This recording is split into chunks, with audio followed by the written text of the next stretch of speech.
আজকে আরজি করের রায়, আর কিছুক্ষণের মধ্যে শিয়ালদা আদালত সুবিচার দিতে পারবেন বলে মনে করছেন সাধারণ মানুষ যারা আন্দোলনে নেমেছিলেন। কিন্তু এই মুহূর্তে সব থেকে বড় খবর, পুলিশের ওপর গুলি চালিয়েছিল সাজ্জাক আলম, নোটোরিয়াস ক্রিমিনাল। পুলিশের গুলিতেই তার মৃত্যু হয়েছে।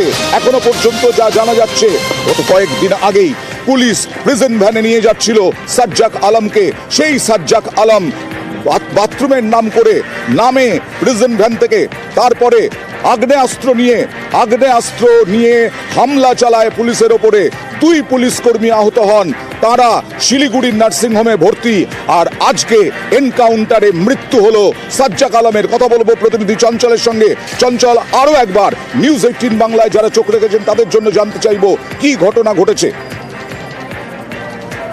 তোমাকে জানিয়ে রাখি যে গত বুধবারে যে ঘটনা, সেই ঘটনা কিন্তু একবারে রাজ্য তোলপাড় হয়ে গেছিল। পুলিশের ডিজি পর্যন্ত এসেছিল যে পাঞ্জিপাড়া এলাকায় 20 পুলিশ কর্মীকে গুলি করে পালিয়েছিল এই অভিযুক্ত সাজ্জাক আলম। এবং সাজ্জাক আলম কিন্তু পালানোর পরে কিন্তু পুলিশ কিন্তু চিরুনি তল্লাশি শুরু করে। তারপরে পুলিশ সিসিটিভি ফুটেজের মারফত জানতে পারে যে ওই সাজ্জাক আলমকে কিন্তু সহযোগিতা করেছিল আব্দুল হোসেন, যা সে বাংলাদেশি বলে জানা গেছে। এবং সেই বাংলাদেশি আব্দুল হোসেন কিন্তু এই সাজ্জাককে সহযোগিতা করেছিল।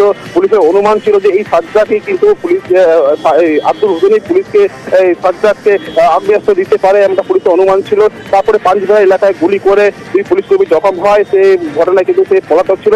তারপরে কিন্তু পুলিশ চিরুনি তল্লাশি চালায়। তবে যেটা জানা যাচ্ছে যে এই সাজ্জাক আব্দুল হোসেনের সাথে কিন্তু ভারত বাংলাদেশ অর্থাৎ গোয়ালপুকুরে যে ভারত বাংলাদেশ সীমান্ত এলাকাগুলি রয়েছে, সেই সীমান্ত এলাকাগুলি থেকে তারা বাংলাদেশে পালানোর একটা ছক করতেছিল।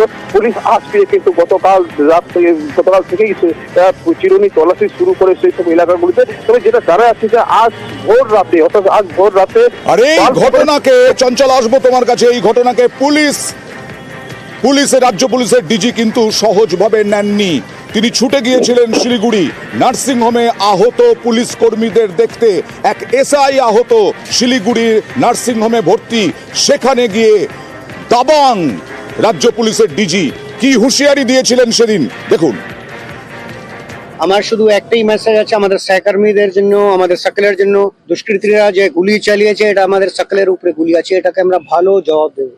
We are trend like that. আর নর্মালি আমরা যে নর্মাল লোকজন আছে ওদের আমরা সিকিউরিটি প্রোভাইড করি, আমরা ওদের জন্য সুরক্ষা প্রদান করি। কিন্তু যদি কোনো ক্রিমিনাল পুলিশ ফোর্সের উপরে গুলি চালাবে, যদি একটা গুলি চালাবে, আমরা চারটা গুলি